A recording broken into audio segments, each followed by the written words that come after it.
people booing little brown men and then yelling, "Oh, whites!" Like, I'm assuming that some people only raised one hand because they were holding a drink in the other.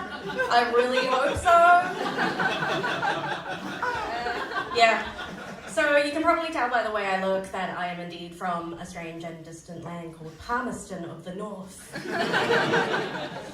But the packaging probably gives away that I am indeed Oriental flavour. Yeah, a lot of people ask me how I pronounce my surname, and I usually say, "Don't worry about it." And I'm like, "No, how do I pronounce it properly?" And it's Leung. Anyone want to give that a go? No, right? Yeah. I don't want anyone to have to try that hard to be politically correct. It's fine. So, yeah, because Cantonese, my mother tongue, has 9 tones, and it totally affects the meaning of words. Like even Mandarin that only has 4 tones is a minefield. Exhibit A, 小姐睡觉一晚多少钱? Exhibit B, 小姐睡觉一晚多少钱? Pretty similar, right? Because one means, "Miss, how much for a bowl of dumplings?" And the other one means, "Miss, how much if you sleep with me?" So you gotta be pretty careful unless you're both hungry and horny and can kind of go either way.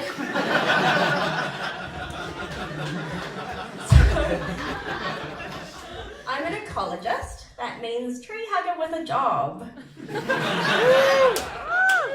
Thank you for celebrating my employment status. Yeah, it makes me mad that we don't respect nature more, because I'm in awe of nature. I mean, I've seen the Great Barrier Reef, I've held a hummingbird in my hand, I've witnessed the majesty of a dugong's penis, the dugong colour of the penis rainbow. Yeah, for those who don't know, dugong is very similar to a manatee, albeit it turns out with a bigger dick. Yeah. So I'm at the Sydney Aquarium with my 90-year-old grandmother, and this dugong swims past us serenely with this wise dugong grin on its face. And then right before our eyes, dugong donger! Yeah, this thing pops a raging hard on. And now I know why the dugong grins. It's that dugong dong dong dong! So my grandmother, who comes from a time of arranged marriages, don't think she's seen a lot of dong in her life. My uncle Dong doesn't count. So imagine my surprise when she goes, "It's not that big." Grandma!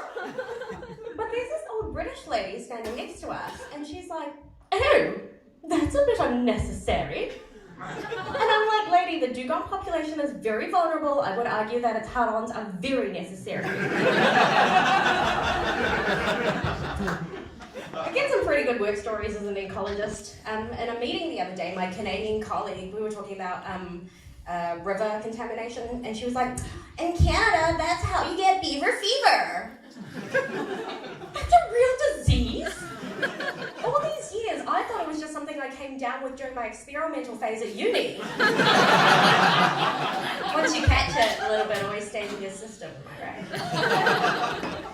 right? No, beaver fever is not just a euphemism for hungry, hungry lesbos. It is a parasitic disease that you can catch swimming in rivers contaminated with beaver feces.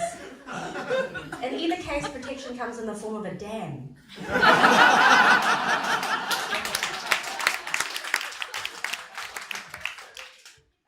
Actually, my particular interest is in insects. I think insects are a lot like Winston Peters and the New Zealand First Party. For how small they are, they really have a lot of influence on the rest of the ecosystem. Environmental change causes them to mutate quickly. And long after humans are dead, they will still be lurking around beehives. I'm excited about this new government, maybe some medical marijuana reform. Because I've got an incurable form of arthritis called ankylosing spondylitis, which means my spine is turning into mush because my body is eating itself, so perfect topic for comedy. Any other chronically ill people here tonight? Yeah. Yay. Yeah. I feel ya. I'm in constant pain. I take so many pills every day, I feel like I'm going to the world's saddest rave party. And the chronic pain and inflammation are so bad that my doctor thinks it's causing brain damage. And my doctor thinks that the chronic pain and inflammation are so bad that it's probably causing brain damage.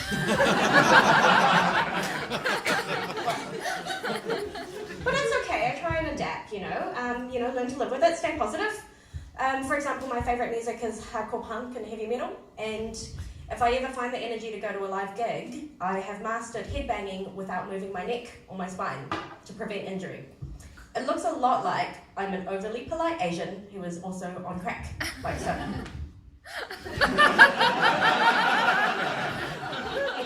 Guys, I'm Grace Leung.